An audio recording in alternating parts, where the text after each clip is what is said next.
Bom dia, quarta-feira abençoada para todos nós. Vamos na nossa leitura devocional do dia 9 de agosto. Deus não abandonou. Por volta das 3 horas da tarde, Jesus bradou em alta voz: Eloi, Eloi, lama sabachthani, que significa: meu Deus, por que me abandonastes? Mateus 27. Jesus passava por um dos momentos mais difíceis da sua estada na terra. Na cruz, sofrendo com o peso dos nossos pecados e sentindo-se abandonado pelo Pai, clamou a ele em alta voz. Existe algo inquietante nessa passagem que por muito tempo assolou a minha mente. Nela ecoava de forma tão misteriosa a fala de Jesus. Porque sempre entendi que Deus jamais nos abandona. Então, por que Jesus falou isso?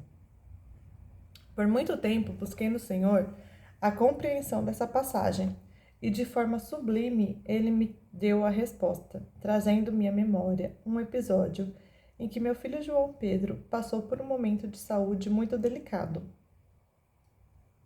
O diagnóstico médico apontava para a necessidade de internação, mas havia a alternativa de administrar o medicamento injetável, que poderia agir mais rápido e afastar a necessidade da internação. Querendo o melhor para o meu filho, eu concordei. O João Pedro, então com poucos anos de vida, ao ser colocado na maca, segurado por mim com força, gritando e chorando, lançou-me um olhar que traduzia um estado de abandono. Pois o pai que deveria protegê-lo parecia seu algoz. Ele não compreendia a necessidade daquela dor a curto prazo, que proporcionaria uma cura duradoura. Aquilo doeu muito em mim, mas ali estava a resposta de Deus. A dolorosa morte de Jesus naquela cruz teve o propósito de nos trazer a vida eterna com o Pai. Às vezes, Ele não nos livra da dor, a fim de nos livrar da morte. Realmente, muitas vezes não entendo como Deus age. Por vezes, Ele age totalmente diferente de como eu agiria, mas Ele é Deus. A palavra-chave é cuidado. Leitura, Mateus 27, Novo Testamento. Mateus 27, 1. E chegando amanhã, todos os príncipes dos sacerdotes e os anciões do povo formavam juntamente conselho contra Jesus para o matarem. E, maniatando-o, o levaram e entregaram ao presidente Pôncio Pilatos. Então Judas, o que traíra, vendo que fora condenado, trouxe arrependimento as 30 moedas de prata aos príncipes dos sacerdotes e aos anciões, dizendo: pequei traindo o sangue inocente. Eles, porém, disseram: que nos importa? Isso é contigo. E ele, atirando para o templo as moedas de prata, retirou-se e foi se enforcar. E os príncipes dos sacerdotes, tomando as moedas de prata, disseram: não é lícito colocá-las no cofre das ofertas, porque são preço de sangue. E tendo deliberado em conselho, compraram com elas o campo de um oleiro, para a sepultura dos estrangeiros. Por isso foi chamado aquele campo, até o dia de hoje, Campo de Sangue. Não sabia disso. Então se realizou o que vaticinara o profeta Jeremias. Tomaram as 30 moedas de prata, preço do que foi avaliado que certos filhos de Israel avaliaram, e deram-nas pelo campo do oleiro, segundo o que o Senhor determinou. E foi Jesus apresentado ao governador, e este o interrogou, dizendo: és tu o rei dos judeus? E disse-lhe Jesus: tu o dizes. E sendo acusado pelos príncipes dos sacerdotes e pelos anciões, nada respondeu. Disse-lhe então Pilatos: não ouves quanto testificam contra ti? E nem uma palavra lhe respondeu, de sorte que o governador estava muito maravilhado. Ora, Por ocasião da festa, costumava o governador soltar um preso, escolhendo o povo aquele que quisesse. E tinham então um preso bem conhecido chamado Barabás. Portanto, estando eles reunidos, disse-lhes Pilatos: Qual quereis que vos solte, Barrabás ou Jesus, chamado Cristo? Porque sabia que por inveja o haviam entregado. Pilatos é avisado por sua mulher. E estando ele assentado no tribunal, sua mulher mandou-lhe dizer: Não entres na questão desse justo, porque num sonho muito sofri por causa dele. Mas os príncipes dos sacerdotes e os anciões persuadiram a multidão que pedisse Barrabás e matasse Jesus. E respondendo o governador, disse-lhes: Qual desses dois quereis vós que eu solte? E eles disseram: Barrabás. Disse-lhes Pilatos: Que farei então de Jesus, chamado Cristo? Disseram-lhe todos: Seja crucificado. O governador, porém, disse: Mas que mal fez ele? E eles mais clamavam, dizendo: Seja crucificado. Então Pilatos, vendo que nada aproveitava, antes o tumulto crescia, tomando água, lavou as mãos diante da multidão, dizendo: Estou inocente do sangue desse justo. Considerai isso. E respondendo todo o povo, disse: O seu sangue caia sobre nós e sobre nossos filhos. Então soltou-lhe Barrabás, e tendo mandado açoitar a Jesus, entregou-o para ser crucificado. E logo os soldados do governador, conduzindo Jesus à audiência, reuniram junto dele toda a corte, e, despedindo-o, o cobriram com uma capa de escarlate, e tecendo uma coroa de espinho puseram-lhe na cabeça, e em sua mão direita uma cana. Então, ajoelhando diante dele, o escarneciam, dizendo: Salve, Rei dos Judeus! E cuspindo nele, tiraram-lhe a cana e batiam-lhe com ela na cabeça. E depois de o haverem escarnecido, tiraram-lhe a capa, vestiram-lhe as suas vestes e o levaram para ser crucificado. E quando saíam, encontraram um homem sirineu, chamado Simão, a quem constrangeram a levar a sua cruz. E chegando ao lugar chamado Gólgota, que se diz lugar de caveira, deram-lhe a beber vinagre misturado com fel, mas ele, provando, não quis beber. E, havendo crucificado, repartiram suas vestes, lançando sortes, para que se cumprisse o que foi dito pelo profeta. Repartiram entre si as minhas vestes, e sobre a minha túnica lançaram sortes. E, assentados, o guardavam ali. E por cima da sua cabeça puseram escrita a sua acusação: Este é Jesus, o Rei dos Judeus. E foram crucificados com ele 2 salteadores, um à direita e outro à esquerda. E os que passavam blasfemavam dele, balançando as cabeças, e dizendo: Tu que destrói o templo, em 3 dias o reedificas, salva-te a ti mesmo. Se és filho de Deus, desce da cruz. E da mesma maneira, também os príncipes dos sacerdotes, com os escribas, anciões e fariseus, escarnecendo, diziam: Salvou os outros e a si mesmo não pode salvar-se. Se é o rei de Israel, desça agora da cruz e crê-lo-emos. Confiou em Deus, livre-o agora, se o ama, porque disse: Sou filho de Deus. E o mesmo lhe lançaram também em rosto os salteadores que com ele estavam crucificados. E desde a hora 6ª houve trevas sobre a terra, até a hora 9ª. E perto da hora 9ª, exclamou Jesus em alta voz, dizendo: Eli, Eli, lama sabactani. Isto é: Deus meu Deus, por que me desamparastes? E alguns dos que estavam ali, ouvindo isto, diziam: Este chama por Elias. E logo um deles, correndo, tomou uma esponja, embebedou-a em vinagre e, pondo-a numa cana, dava-lhe de beber. Os outros, porém, diziam: Deixa, vejamos se Elias vem livrá-lo. E Jesus, clamando outra vez com grande voz, rendeu o espírito. E eis que o véu do templo se rasgou em dois, de alto a baixo, e tremeu a terra, e fendaram-se as pedras, e abriram-se os sepulcros, e muitos corpos de santos que dormiam foram ressuscitados.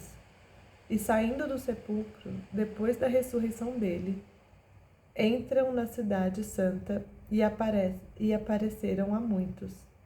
E o centurião e os que com ele guardavam a Jesus, vendo o terremoto e as coisas que haviam sucedido, tiveram grande temor e disseram: verdadeiramente este era filho de Deus. E estavam ali, olhando de longe, muitas mulheres que tinham seguido Jesus desde a Galileia para o servir. E entre as quais estavam Maria Madalena, Maria, mãe de Tiago e de José, e a mãe dos filhos de Zebedeu.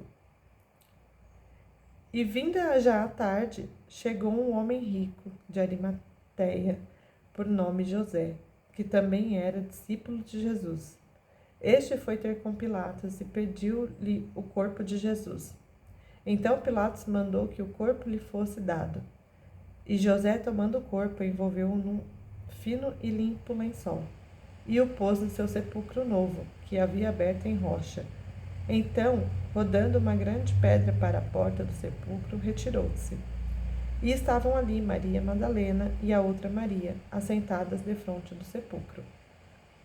E no dia seguinte, que é o dia depois da preparação, reuniram-se os príncipes dos sacerdotes e os fariseus em casa de Pilatos, dizendo: Senhor, lembra-nos de que aquele enganador, vivendo ainda, disse: depois de 3 dias ressuscitarei. Manda, pois, que o sepulcro seja guardado com segurança até o 3º dia. Não se dê o caso que os seus discípulos vão de noite, o furtem e digam ao povo: ressuscitou dentre os mortos. Assim, o último erro será pior do que o primeiro. E disse-lhe Pilato: tendes a guarda, ide, guardai-o como entenderdes. E indo eles, seguraram o sepulcro com a guarda, selando a pedra. Amém. Amém. Então, nós lemos aqui Mateus 27. Mas a grande compreensão hoje do nosso devocional, além de falar aqui, né, da morte, da crucificação de Cristo, que é sempre uma coisa muito forte para mim, né, ler esse momento, imaginar aquelas cenas, né, aquela dor daquele homem naquela cruz, mas o contraponto que o autor do devocional faz aqui hoje, né, de que ele se questionava muito de que como que Deus abandonou Cristo, sendo que uma das promessas é que Deus nunca nos abandona, né? Deus sempre estará conosco. E como que Cristo foi abandonado, e ele mesmo clamou a isso, né? Ele mesmo clamou: Senhor, me abandonaste. E onde ele busca, né, a compreensão de uma situação que assemelha ao que Cristo passou, viveu. Quando ele vai segurar o filho na maca, né, para o filho ser medicado. E aí, quem já passou por isso, quem estiver escutando que já passou por isso, vai entender o que o autor trouxe aqui, né? Quem já segurou um filho pequeno numa maca para ser medicado?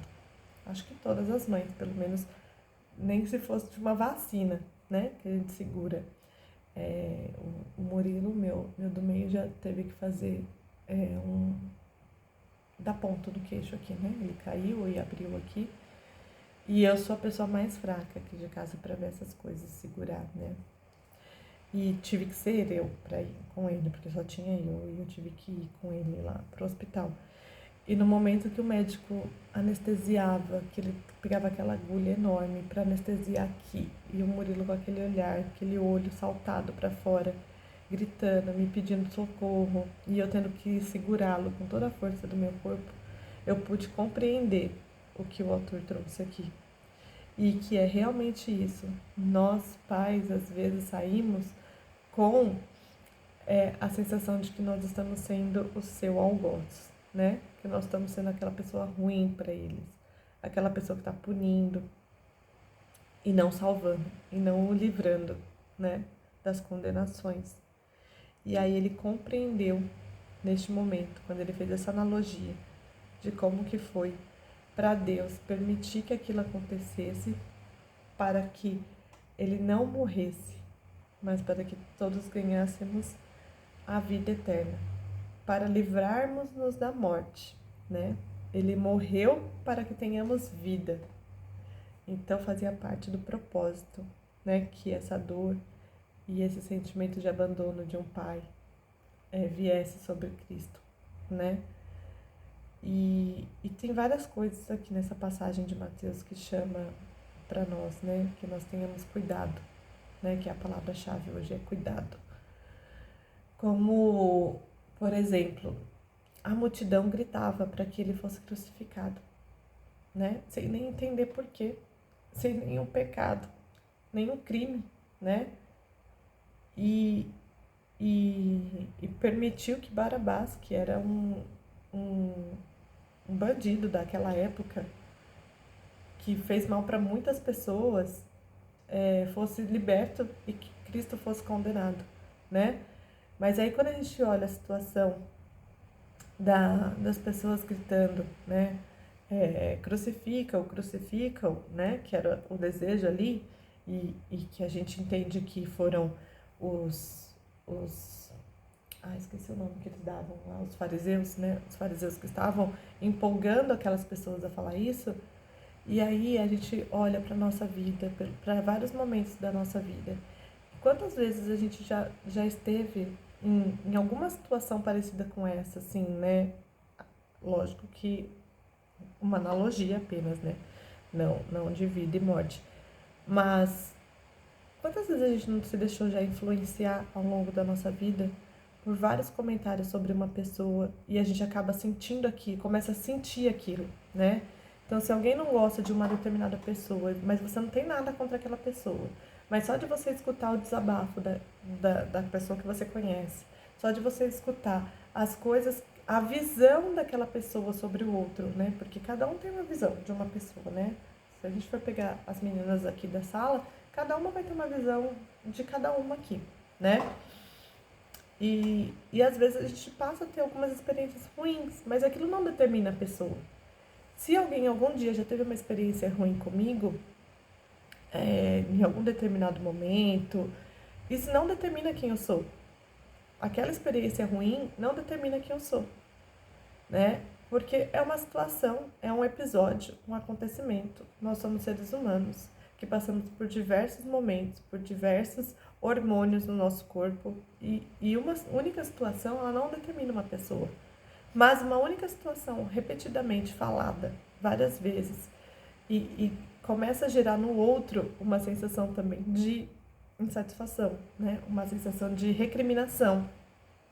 E aí, recapitulando a nossa memória, quantas vezes a gente já não sentiu algo por alguém que a gente não teve experiência nenhuma com aquela pessoa, mas só de o outro falar, nós tomamos aquela dor dele, né? Nós começamos a tomar e trazer para nós aquela dor. Então eu penso que foi como uma situação corriqueira que nos acontece, o que aconteceu ali, né? De que as pessoas não sabiam nem porquê, mas se a manada tá indo, se a galera tá indo, eu vou também. Não sabem explicar, não fazem autojulgamento, não buscam compreensão do certo e do errado, simplesmente vai na onda do que todo mundo tá fazendo, né? Ah, se todo mundo tá indo por esse caminho, eu também vou. Ah, se todo mundo tá falando isso, eu também tô. Ah, se todo mundo tá usando isso, eu também vou usar, né? Efeito manada, que é chamado. Efeito manada. Então, que nós tenhamos o cuidado todos os dias de não cair no efeito manada, né? Que possamos ter a mente de Cristo para que a gente faça o nosso próprio julgamento do que é bom, do que é mal. Que a sabedoria que vem de Deus nos guie todos os dias, né? Diante das nossas atitudes, diante dos nossos pensamentos, diante daquilo que pensamos e falamos, né? Porque palavra é vida e também é morte. Então, que nós busquemos da sabedoria que vem do céu, da sabedoria que vem de Deus, para ter cuidado no nosso dia. E cuidado em todas as áreas, né? Cuidado na fala, nos pensamentos, nas ações, né? O cuidado com o outro. Amém?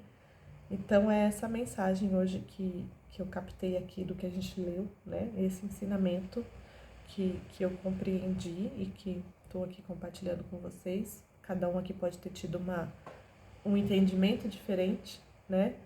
Às vezes pode ter a leitura, pode ter chamado mais atenção para umas em outro ponto, e aí a gente vai discutir isso agora, da compreensão de cada uma. Pessoal do YouTube, muito obrigada. Tenha uma excelente quarta-feira, Deus abençoe.